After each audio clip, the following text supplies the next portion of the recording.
everybody. Sorry about that. Okay. I don't use Zoom, so it's usually another platform.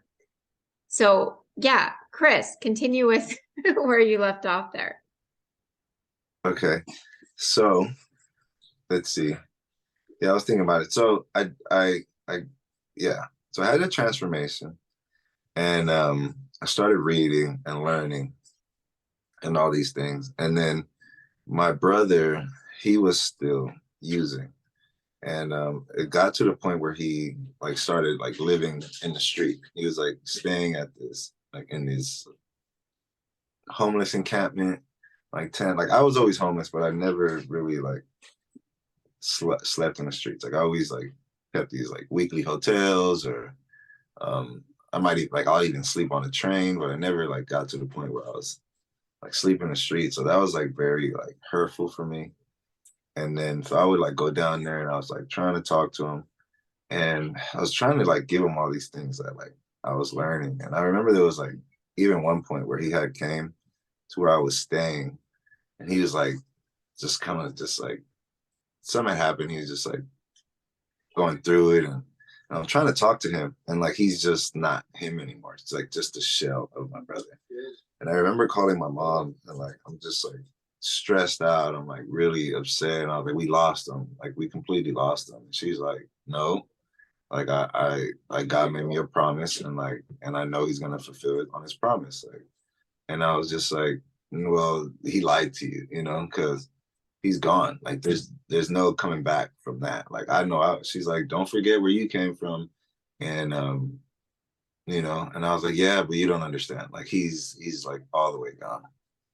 And so, and like mind you, he's out there now. And I was just like, there's just no coming back from this. And I'm not sure exactly like what happened. I actually kind of want to talk to him more. But he did have a moment where he was just gonna like also just like stop using. And he had got some help to get into a homeless shelter, but it was him and his girl. And so if you go by like the experts and what everyone like said, like they're like, we're both gonna get sober together. I was like, yeah, well, they said you can't do that. Like you gotta Yeah, do one or the other. say But that. yeah, it's Yeah. not possible, right? It's just not possible. And so um, but they get into a homeless shelter, and that was like his first stop, like when he got off the streets. And then I remember like my brother had a job, for like a really long time, for like 10 years. And he's a really good worker, and so I was thinking like he needs a job. And so, but he got like all these habits of just like being out in the street now and not really like working. And so my friend had did a program. There was a friend of mine who, it was like a program that they would hire like felons or people that coming out of jail. Like me and him don't have felonies, but it was just a program that they were giving jobs out. So I was like, maybe I can go talk to them and maybe they can get us a job. So, and I had did that job at the mall, but I didn't last too long. It's probably like just a month or two. Like I never really like had a job, and so and I was like, but I think my brother needs to get a job. So I asked my brother, I was like, if we can get this job, like, would you come to work with me? And he's like, yeah, sure, why not? So we find a job. It's at this like landscaping company, and he worked at a cemetery. He was actually like a cremator for like 10 years. He would do cremations, and so he was good with like burial grounds and shoveling and things like that. I was like, maybe he'll get like it feels good to you. You got your own job, you're like working, you got some responsibility. I was like, I know this will really like help him in his journey. So we get this job, and it's like the worst, like foreman or manager, like boss, whatever you want to call him. He's just Oh, the worst, like yeah, the I can relate to that. I really worst. can. But um, at least at that time, how the lens I was seeing it out, I was like, this is just like the worst.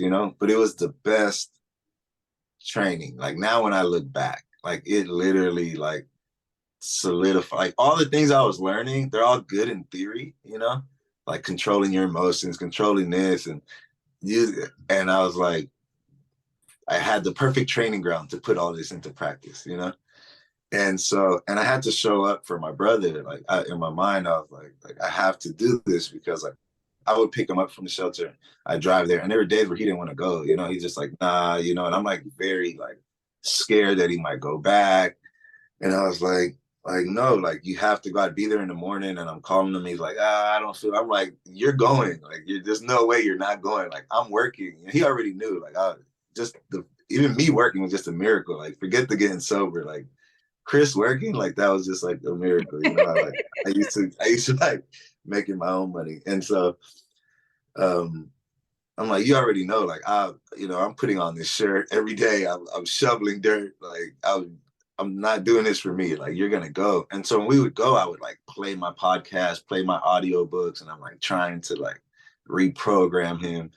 And he's like, everything I'm learning, I'm just like talking to him about it. And so that was his thing. He always wanted to, listen to his music or do anything. But I was like, nope, I'm driving. It was a commute, hour back and forth. So it's like I'm like listening to everything I'm listening to. And then we get there and he was just like, oh, the guy was so intense. I guess the whole crew had quit on him. So they were like behind 3 weeks when we got there. So he was very like, man, like he didn't like take his foot off the gas. He was just honest. But we were there a couple weeks, and then the project was over, and then there was like another job for a tree company, and like I was like, okay, he needs to like work. Like I was like very scared of him being like a week off, and he's like in this shelter and things like that. They're waiting to get some housing from the shelter, so I'm like, we have to get this job. So it's like another longer commute, so longer time. I'm like being able to play all these things and do all these things, but he knew I didn't want to be there, and so I'm just learning every time at lunchtime. Like I wouldn't hang out with nobody. They're like, why does this guy only read books at lunch? And why does he, like, and I was just like making up for lost time. And so, like, I really wanted to like get certified in one of these things. And I'm sure like I talked to him about it, and I was like, one of these days I'm going to go get certified in training. And then like one day he tells me, he's like, why don't you go? Like, why don't you, like, I know you don't like being here, And he would always tell me, like, what you saving money for? And I was like, I'm gonna go to training one of these days. Like, I want to get certified. And like, but he knew it was because of him, and I was like, I always felt like if I don't go, like what would happen with him, And I forgot how long we had been working there, but he's out the shelter now. They put him in like this small room now, and him and his girl got sober. Like they just like stayed sober, Oh, really? and yeah, and so yeah, Where are to this they day. now? Where are they right now? Oh, so they got their own apartment. She works for Costco, and he's like a mechanic on electrical bikes, which is like what he loves to do. He just always Yeah. loved working on things. So they're good now, and so Oh, that's yeah, miracles. Like we couldn't really explain it, and so. And even during that time, like there was somebody from the church we used to go to that was going to this church that was right by the shelter and stuff. And they told my mom about it.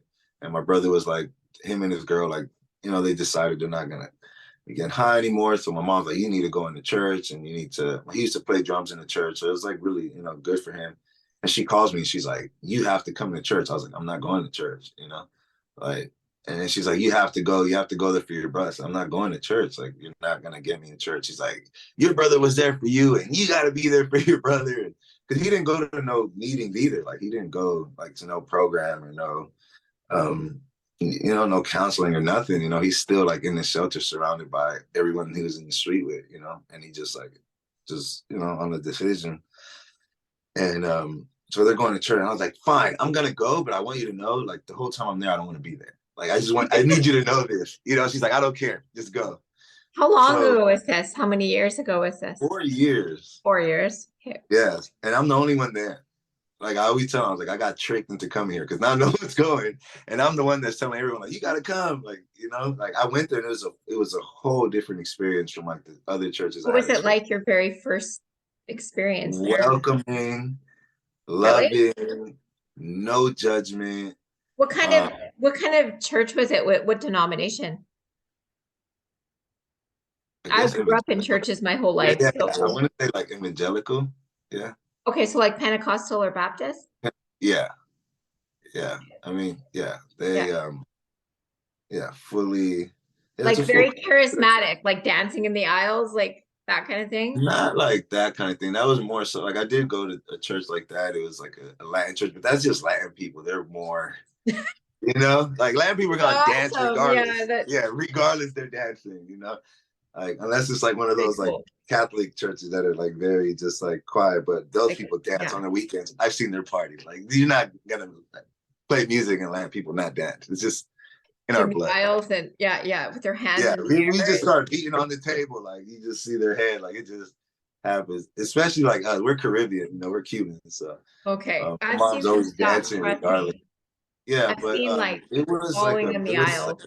it was an American church. The pastor, they got a couple pastors there. One of them is Brazilian. One is black. One is white. And so, but I would say like an American church more. Yeah, just more like Americanized, more it wasn't what I was used to. Like I grew up in just Latin churches, very and like when I grew up, it was more like you're going to hell, kind of Yeah, like you know that. what? That reminds me because we did talk about this on Facebook a little bit. Yeah, Didn't we? Yeah, like about what you thought about God being an all-loving God. yeah, Because I remember saying, I've never heard anybody else say that except my mother. That's the yeah. only About person. like I didn't understand the concept of just everyone going to hell for an eternity, and it didn't add up. But even since I was little though, like I knew because I was just doing the numbers, and I was like, okay.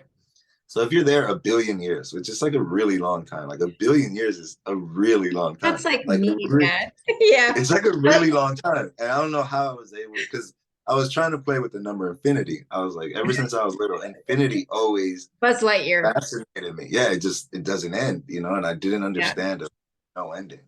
And so when I would say like, how long would you be in heaven? Because mind you, I'm like, okay, if I'm gonna go there, like how long am I gonna be there? They're like an eternity. How long is that? It's forever. Well, what do you mean forever? And so if I steal a candy, like if I do this and Oh, so like hell was like beaten in to your brain, like you don't want to go there. So how yeah, do you yeah, I do it? definitely had church trauma. Like yeah, for sure. Um, and yeah, everyone's just trying the best they could. So I guess that was the way they were like giving their message. And so, but I never like understood. Like, so I'm like, okay, you're in there for a billion years, which is like forever. And I was like, if you're there for a billion years, you haven't started 1% of your sentence. Yeah. Well, you know, I almost feel like the way it's coming, like the way you're talking about it is that you're almost equating it a little bit to like you did spend some time in jail, like a sentence. Like it's like a so maybe that's what you're comparing it to because that's what you can relate to. As a kid, I never had been in Yeah. jail. I looked at jail as a sentence because it's like the time that you're doing for the crime, right? The sins you committed. And I just didn't feel like anything was punishable for an eternity. Like I didn't think there was a crime that someone could do that would deserve an eternity. It See, just that's didn't make sense. not to me, that's not at all what God is. And I'm not religious, and I've told you a little bit about that, but that's not how I see God at all. It it's completely the opposite of that. Like not a vengeful, judgmental God. That's what we've made him as people in religion, but I don't think that that's really what he is. Um, but yeah, like the eternal torment is just who like how can you not be turned off of that as a person, like a person that has no past history of that, and then they see that, right? Yeah, Like, yeah, oh, if I go to church, then I'm gonna stay. Like that's yeah, it's crazy. It yeah. and my Like mom is very she actually I've wrote a seen book hell. about it. I've seen my version of hell. Like I've seen hell. Like I've seen, Yeah, like you've lived it on earth. yeah. And if church can save you from that, then that it already did its thing. If anything can save you from just creating your own hell, which is it's not that difficult to do. There's and it gets so bad that people commit suicide. Yeah. Some people get it's so bad that their only solution is like, let me just not go on any longer, you know? And so Yeah. That there's no way out. They've reached the end and there's no light. Like there's they don't see it. when the hope is gone. Once the hope is gone, there's nothing left. That's yeah. Yeah. I Viktor Frankl wrote a book called Man's Search for Meaning. He was in concentration camps for the Jews, for the what was the name of that book? Man's Search for Meaning. Oh, okay. Man Search. Okay. Well, So good. It's like it's a small. I think I've heard somebody mention it before, actually. And was Yeah, it good? so good. Yeah, he was in a concentration camp, and Okay. and it was like that was definitely hell, and how he would describe it, you know, and he had to find meaning in it, like, and he realized like he was able to get out. He didn't even want to write the book. I don't know if he was. I think he was a psychologist when he went in. I know he's a psychologist for sure, but I don't know if he was one before. But he had to find meaning in that suffering, and that was the only way that he was able to get through. And he can see when people were gonna die because he saw once someone would lose hope, they yeah, like not too long after they were dead. You That's know, something there's to plenty of be like said. research. Yeah. Yeah. For like when a doctor tells you you have 3 weeks to live, and then you didn't know you had cancer, and then you die a month later. Like if you hadn't been told that by the doctor, would that have happened? Like it was your belief, like ingrained into you, like I'm gonna die. Like so then it happens. Mhm. Like even the word disease, dis-ease, right? Like it's you have this sickness and it just feeds on you.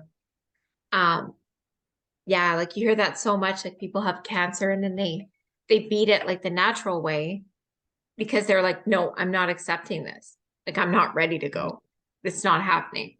And they survive. Like you wonder if that's a manifestation or if that's just a coincidence, right? Yeah. Yeah. It's definitely interesting. That's why I like Joe Dispenza's work because he started when that happened, he started to work with people that had spontaneous remissions. And so there was like people that had a terminal illness and then they just you got this long to live and somehow it just like completely vanished from the body or Yeah. they kept on living.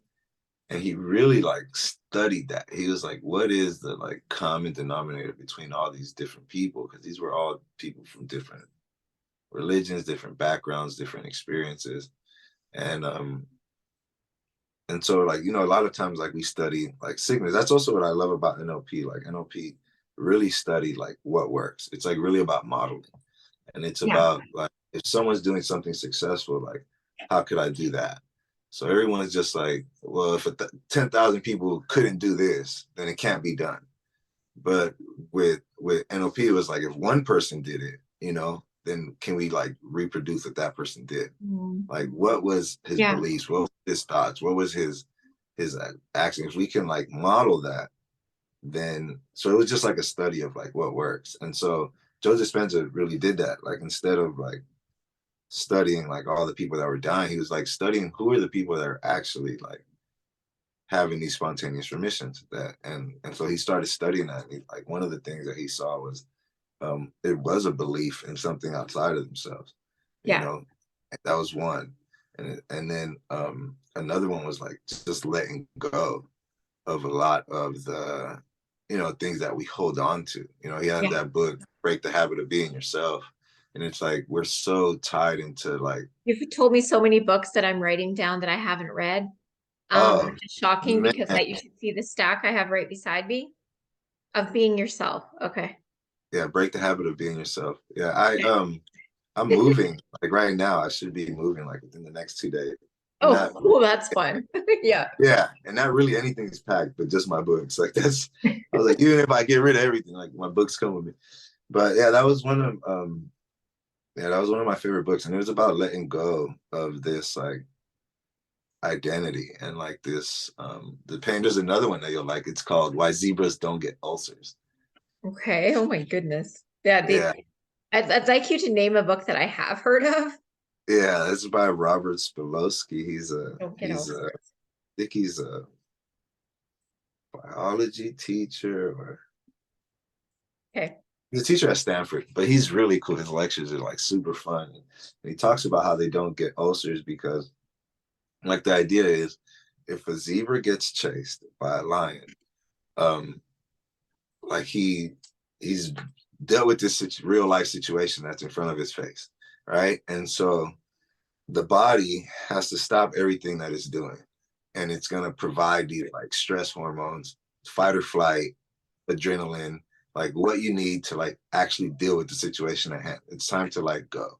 So whatever the body's doing, which is called homeostasis, where you're just like in natural order, like it's breaking down cells, rebuilding new cells, and making proteins, and just doing like what it does. But at that moment, it's like it's not gonna do that because we have to deal with it. It stops everything it's doing, you know. And so let's say it gets away, like it mobilizes all this energy, and then the lion is also using those hormones to catch his prey. And so, but let's say he gets away and like he's able to live another day. He goes right back to grazing. He's not sitting like his body goes right back into homeostasis.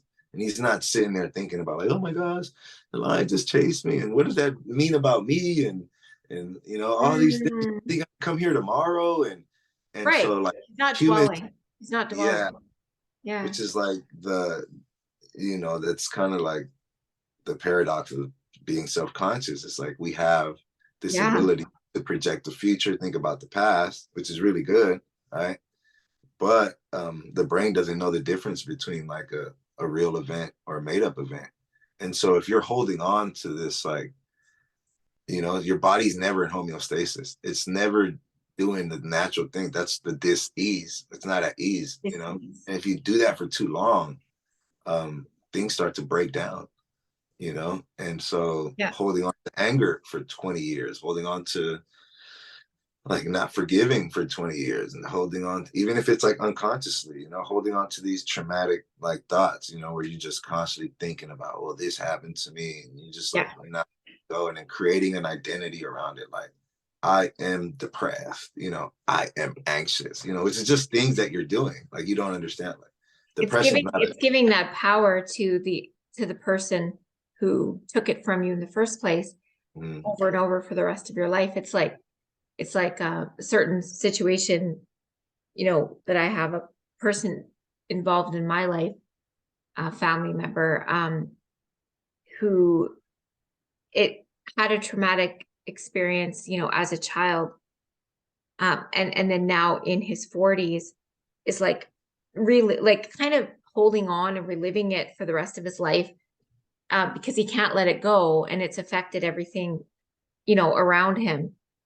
And when's enough going to be enough? Like when you're on your 90s on your deathbed and you've given your whole life to that experience, to the experiences, um, you're giving your power over to that person instead of, but letting go it's tough. Like it is there a how to do that? Like is mhm. God the only way? Like is that the It's only one way way. for everybody? It's one way.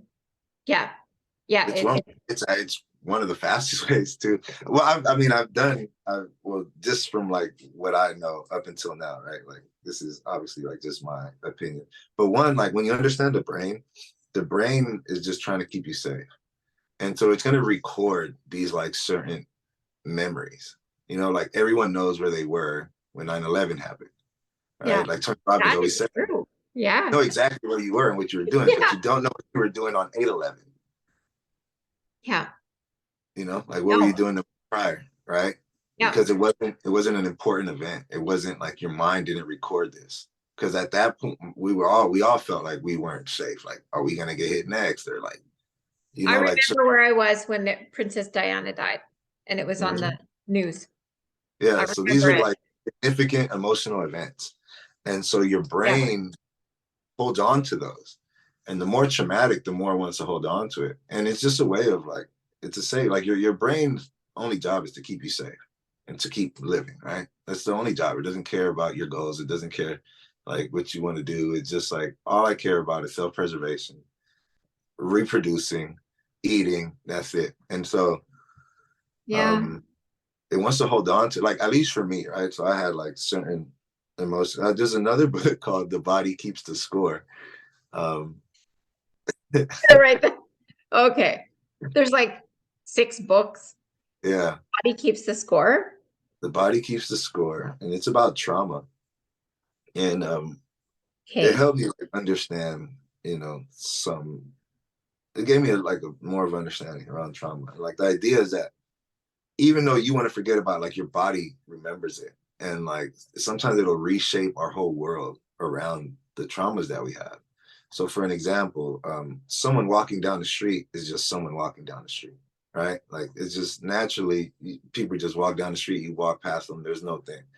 But let's say you've been robbed, right? So it's not just a person walking down the street. This is a potential robber, Yeah. if you've been raped, right? This is like not just someone, this is a potential rapist. Like your body's like now analyzing, seeing things through your traumas or through your experiences that you had. But it's doing that to keep you safe.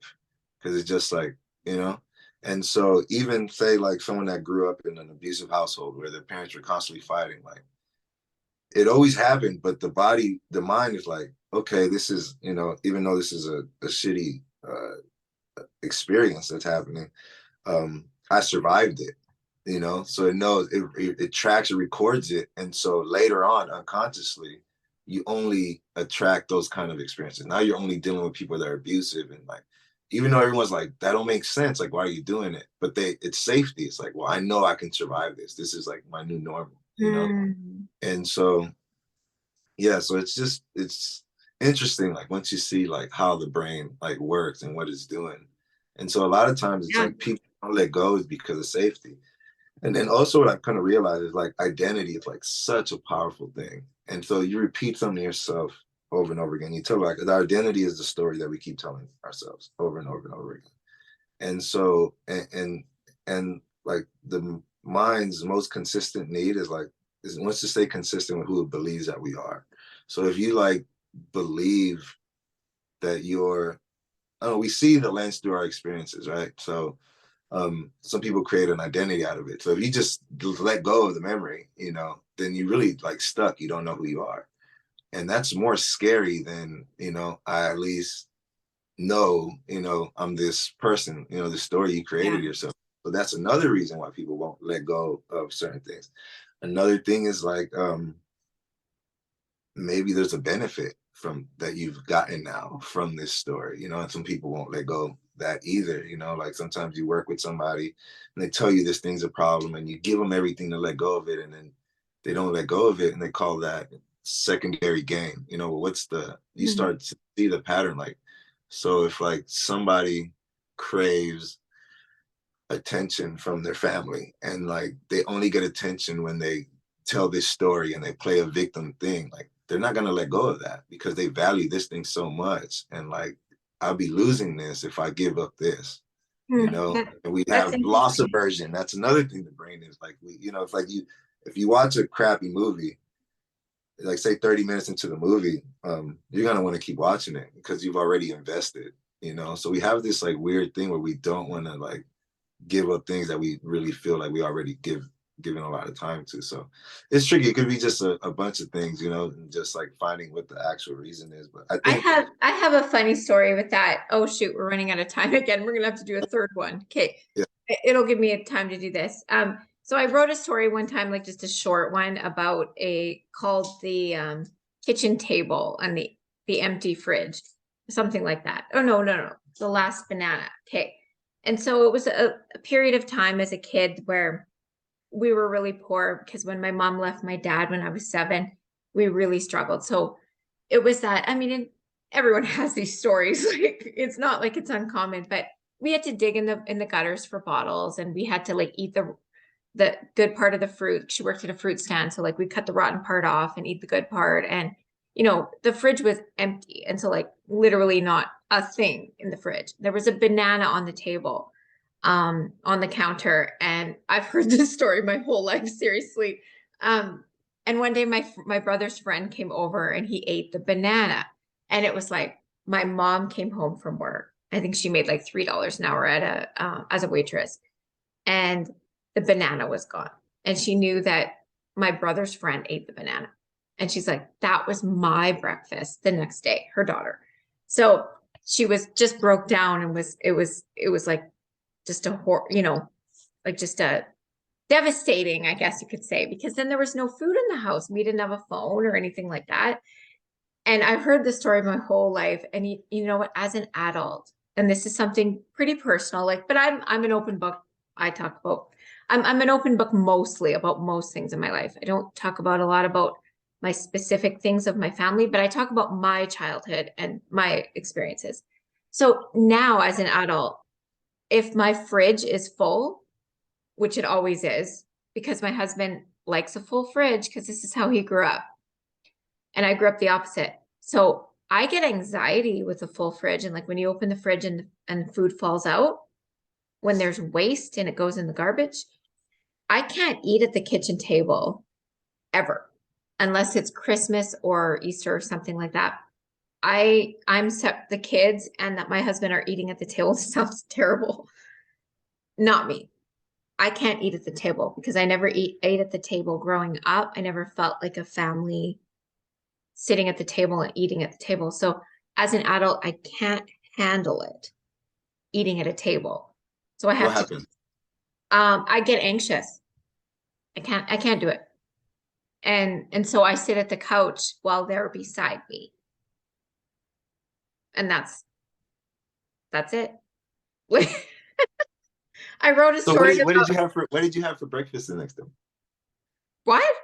What did you have for Breakfast? breakfast the next day if you didn't have your banana? Oh, I don't know. I don't remember, but just my mom is funny because like I've heard that story, the lost banana, my whole Huh? life.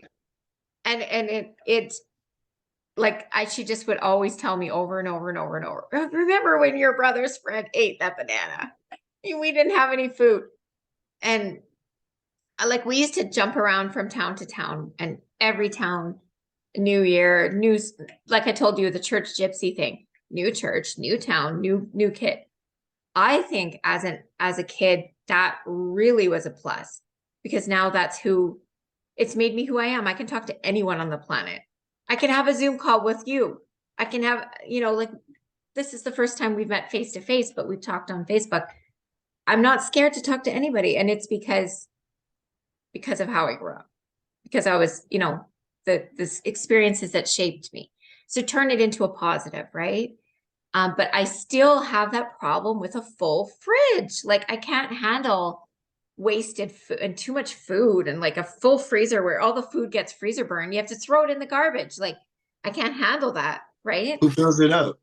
My husband, he's like that's how he was brought up. Okay.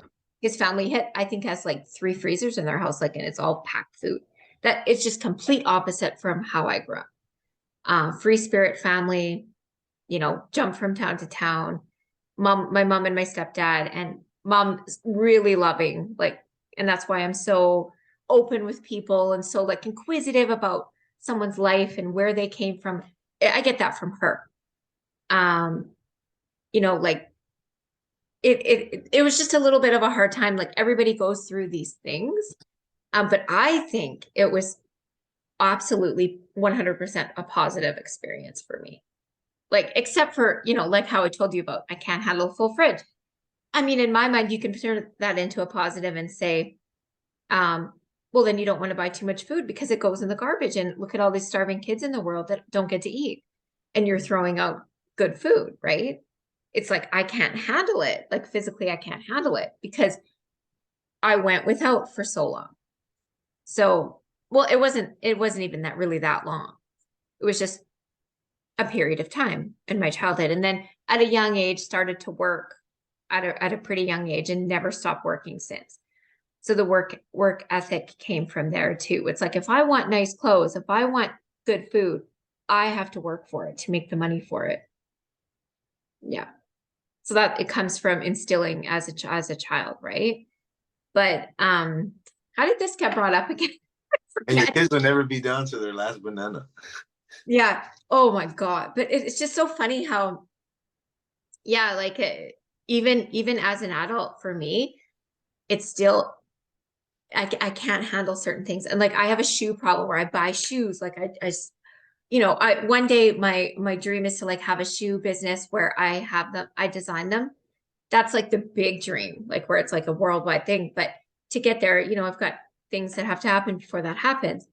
Um, but I keep buying new shoes because the last pair is not good enough. I got to buy a new pair. But it's just like a collection type thing. That's everyone So has an he fills the addiction. fridge up and you fill the closet up.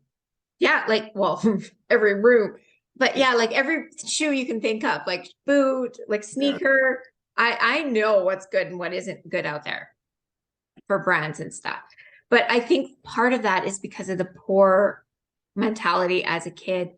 Um, I don't know. I'm not sure, but yeah, I think everyone has addictions. And like when you talked about, that's what it was. When you talked about letting go, I have a real problem with letting go of people. Like when I lose friends, like I've lost, like just from doing the entrepreneurial thing, and this might cut out and we'll have to start a new one. Mm. Um, that I've lost so many friends over this career switch. I can't even tell you. So many friends because they're either they don't know how to come at me now, they don't know what to talk about, or they think that I don't want to talk to them anymore, which isn't true. But it's a lonely life a little bit because you've lost everybody that you were friends with your whole life, but they're different. It's different now because you're a different mindset. I'm not the same person I was 3 years ago.